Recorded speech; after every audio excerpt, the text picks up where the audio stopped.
The mob warfare over Jim Comey's forthcoming book has already begun, and the reason I use that term is that in preparation for the TV blitz in which the former FBI director will be selling his book on every television station and network around, ABC, which has the first interview with Comey, Sunday night primetime special, George Stephanopoulos, has released a preview clip in which Stephanopoulos asked Comey, "Why are you describing President Trump as a mob boss?" Well, naturally, that's kind of an inflammatory phrase, you might say. It's probably going to do the job of getting a lot of people to tune in and setting the stage for what's undoubtedly going to be a lot of political, legal, and media warfare over Comey's book.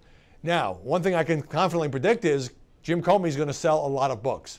But the Trump team is not exactly taking this lying down. In fact, the RNC has already set up a website in advance called all-encompassing.com. We'll be taking plenty of pot shots at Comey. So what's fascinating here is the way in which Comey, over the course of the last couple of years, has been denounced by both sides, depending on the state of partisan warfare.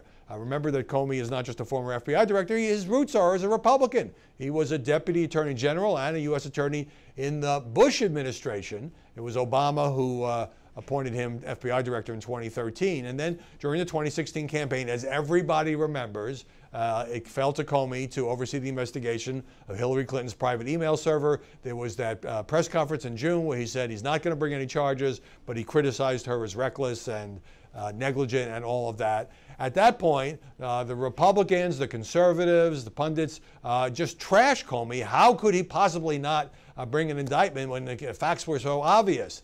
And so it worked out that way. Then, what was it, 11, 12 days before the election, Comey reopens the investigation because of emails that were on Anthony Weiner's laptop, which turned out to be duplicates. And then it was the Democrats that went crazy.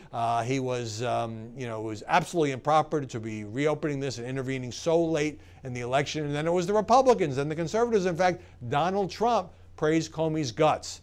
Hillary Clinton to this day says that Comey stopped her momentum and is responsible, at least in part, for Donald Trump being elected president. Then came the president's firing Comey back in the 5th month of his administration.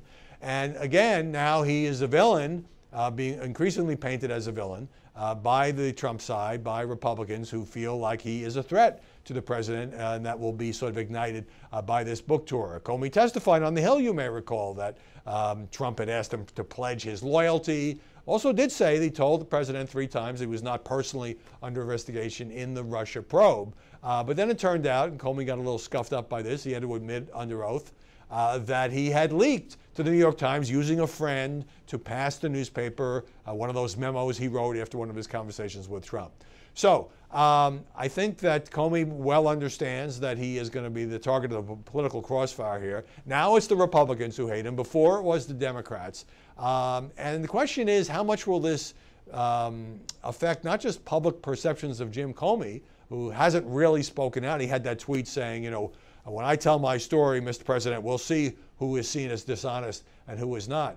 But will this affect the climate surrounding the investigation? If it was not for the firing of Jim Comey, which Trump aides thought was going to be praised by even a lot of Democrats, we wouldn't have a special counsel. We wouldn't have the Mueller investigation.